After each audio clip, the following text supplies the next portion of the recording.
debate. No, you can. What are your feelings, Bill, about AI? Oh, good question. Are you optimistic about how it will change our lives? It's all artificial.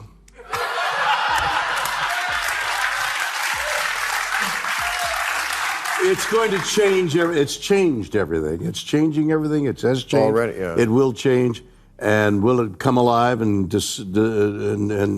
destroy us? Hopefully.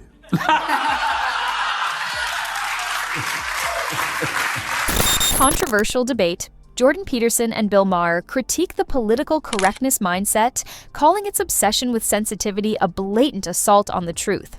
They argue that today's attitude of avoiding uncomfortable issues and letting emotions dominate the discourse is undermining intellectual honesty and open communication. Peterson isn't scared.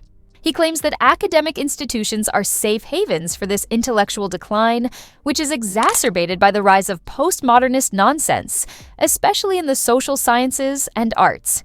He and Maher both warn that the present climate is limiting free speech and preventing the open discussion that society desperately needs to go forward. The twist? Maher's crowd is packed with the exact people Peterson is disparaging. Will sparks fly, or will brains open? To witness the confrontation, watch the video. Therefore, in this contentious dispute, Bill Maher and Jordan Peterson are using their right to free speech. What is the crux of their argument? If your speech isn't offensive... Okay, so how will persistent inflation affect Biden's prospects this fall? Badly. Duh. Does it counteract all the other positive economic news? Well, every time I point out the positive economic news, somebody yells at me in some sort of... But somebody writes something like, oh, sure, it's fine for you, Bill Maher, with your private jets. Yeah, but what is inflation? I mean, how high does inflation have to be before it's inflation? It's when eggs cost more. It's what? It's when eggs cost more. That's When what you people are buy upset eggs. about. I know, but salaries are going up too. Yes, they are. It's a peculiar situation. There isn't. Well, it isn't that bad, and they're just making it sound bad. Don't say that. They'll yell at you. I'm telling you, you don't want to say that. No. What you mean to say is... They only yell at you when you define who they is. No, what you really want to say is like everybody should be a millionaire and everybody should. No, I agree. I mean, look, I've been rich and I've been poor. Being rich is better. All right. It isn't really free. They are adamantly against this growing tendency that criminalizes or categorizes as hate speech everything that makes other people uncomfortable. Things start to become intriguing at this point. The phrase reads, "You shouldn't go about hurting people for enjoyment."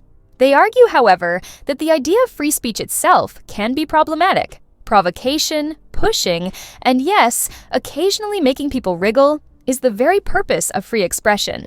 When we start to use offensive interchangeably with illegal or improper, we are undermining this objective. They also reveal a serious misconception.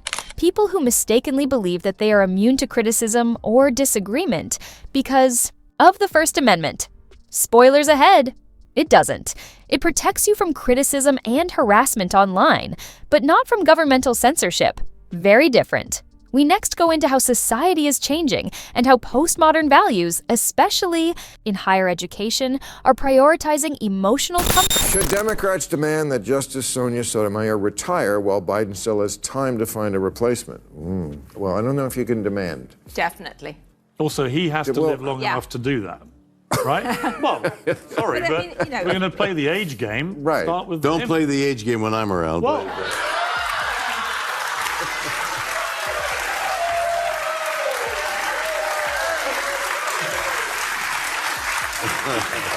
I hear you, Captain. I hear you. We got to go on the road together. I'm telling Had you. a lot of leaders recently who haven't left in time, whether it's RBG, whether it's a Queen, and they've basically created problems that were terrible later on. I mean, why is... What are you on about? Well, the royal family was infantilized by the fact The Queen was basically the female William Shatner, where the older she got, the older... I will explain. The older she got, the more popular she became, and the wiser she grew. And so, question, if she had actually... And the better she looked in a dress. No. As I said down earlier, do you not think that Prince Charles and the rest of the royal family would have had to grow up quicker? No, I think Charles is doing a great job. He just, unfortunately, he's been stricken with a serious illness. But actually, no, I don't. I actually believe in experience. What do you mean doing a great job? What does he do? What's the job? But you said he's doing a great job. What? I don't know. You think your leaders are any better? No. What? Well, first of all, they're not your leaders. You said what? I want to know what constitutes doing a great job. I actually when that's your job. I think the biggest mistake your country ever made was getting rid of the monarchy, because if you kept it, you could have had King Piers by now. Thank you. He likes that idea. Well, I don't. They provide a comfort blanket to the nation, which I think is underrated. Over challenging truths. They argue that humans have started to see ideas as dangerous because they bring harm to other individuals. They claim that self-censorship and intellectual stagnation are the primary results of this. If we keep trying to sanitize every conversation to ensure that no one is offended, we will eventually lose the essential element that permits democratic speech. Free speech is necessary, even if it's not always enjoyable, particularly when it makes us uncomfortable. These safe zones, where people are protected from uncomfortable or thought-provoking ideas, may do more damage than good, according to Peterson. He contends that being pushed, challenged, and even uncomfortable leads to true intellectual and personal growth. When we constantly defend ourselves against everything that can annoy us, we are actually weakening rather than strengthening. Additionally, that this makes individuals arrogant, dull, and dim-witted. Oh no. But here's the more dire warning. An overindulgent culture not only hinders individuals, but also weakens society as a whole. Do you think the government is hiding evidence of alien life? They seem to think of you as somebody who's an expert on space. That's because I am. I know, but Why would they? How could they hide? They can't hide a budget aberration. Why would they hide this little yellow guy comes out of a ship? Put him away. It's ridiculous. Well, they're not yellow, they're green. You should know. I'm not wearing glasses. You are. You should know because you kissed one of those too. I gotta say, they do taste differently. You got you got a lot of tail on that show. I gotta say. Well, I disagree with you. I think I'm not saying there's aliens among us. I'm not saying there's not. I think, what are you saying? I'm saying I don't know. And you don't either. I do know. You don't know. Well, it's impossible. They can't hide the... There's nothing unscientific about it. Don't you think an alien invasion would be the only thing that could actually unite Democrats and Republicans? They can come together and fight. In fact, I did a whole piece about that. It's in the book. I did. And the point of it was, like, in the past, always I would have said that. And now... Absolutely not. Are we sure Marjorie Taylor Greene is not an alien? The first thing, if Martians landed, the first thing the Republicans would say would be, Biden. This never happened under Trump.